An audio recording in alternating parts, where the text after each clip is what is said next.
This Lalan Top video is presented by खाता book. Business हुआ easy. अब नया बिजनेस है तो क्लाइंट्स को अट्रैक्ट करने के लिए हमने उन्हें 5 पेमेंट का ऑप्शन दिया और ये सारा हिसाब किताब हमने खाता बुक ऐप में मेंटेन किया और इसी ऐप से हमने उन्हें पेमेंट रिमाइंडर्स भी भेजे। अब खाता बुक ही मेरे बिजनेस का खाता मैनेजर है।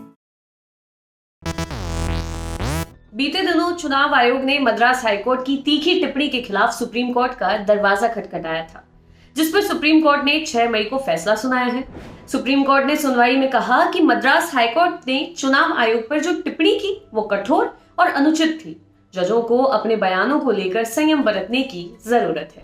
सुप्रीम कोर्ट ने यह भी कहा कि जिस टिप्पणी पर आयोग ने आपत्ति जताई है वो किसी आदेश का हिस्सा नहीं है। फैसला सुनाते हुए कोर्ट ने चुनाव आयोग की याचिका को खारिज कर दिया। साथ ही मीडिया को अदालती कार्रवाई के दौरान टिप्पणियों की रिपोर्टिंग करने से रोकने का अनुरोध भी ठुकरा दिया। मद्रास हाईकोर्ट ने कहा कि चुनाव आयोग 5 राज्यों में विधानसभा चुनावों के लिए प्रचार अभियानों के दौरान कोविड प्रोटोकॉल को फॉलो करवाने में फेल रहा। हाईकोर्ट के जज ने यहां तक कहा कि आयोग के खिलाफ हत्या का मुकदमा दर्ज किया जाना चाहिए। उन्होंने चुनाव आयोग को गैर जिम्मेदार भी करार दिया था। इसी के बाद चुनाव आयोग हाईकोर्ट जज की टिप्पणी के खिलाफ सुप्रीम कोर्ट पहुंच गया, जिस पर जस्टिस DY चंद्रचूड़ और MR शाह ने अब फैसला सुनाया है। कोर्ट के निर्वाचन आयोग की महिमा, जिम्मेदारी और उसके पालन की सराहना की।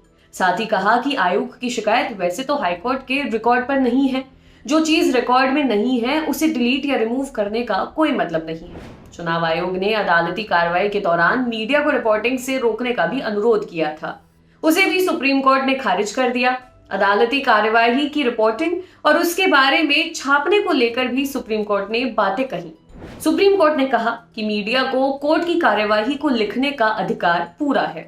इस टेक्नोलॉजी वाली दुनिया में मीडिया को रोकना अच्छा नहीं होगा, वो भी तब जब सोशल मीडिया के माध्यम से सूचनाएं चारों ओर फैल रही हों।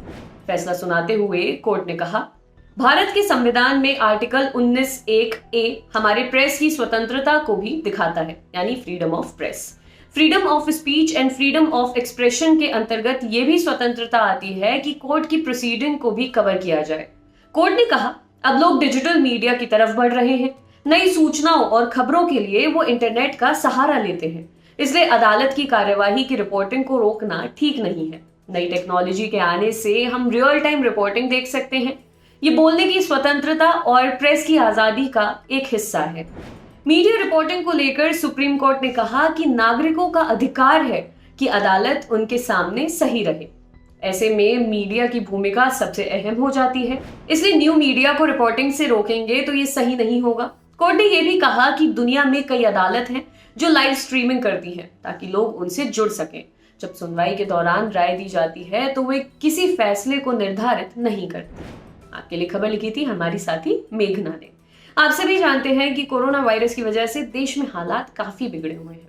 आप भी अपने घरों पर रहिए, सुरक्षित रहिए। घर के बाहर सिर्फ तभी निकले जब कुछ जरूरी काम हो। जब भी आप घर से बाहर निकले तो अपना मास्क जरूर पहने, सोशल डिस्टेंसिंग का पालन करें और सैनिटाइजर का इस्तेमाल करें। जब भी समय आए तो अपनी वैक्सीन भी जरूर लगवाएं। और हाँ, अगर आप कोरोना वायरस से रिकवर कर गए हैं और प्लाज्मा डोनेट करने के लिए एलिजिबल हैं तो प्लाज्मा भी जरूर डोनेट कीजिए। अपना ख्याल रखिए। शुक्रिया।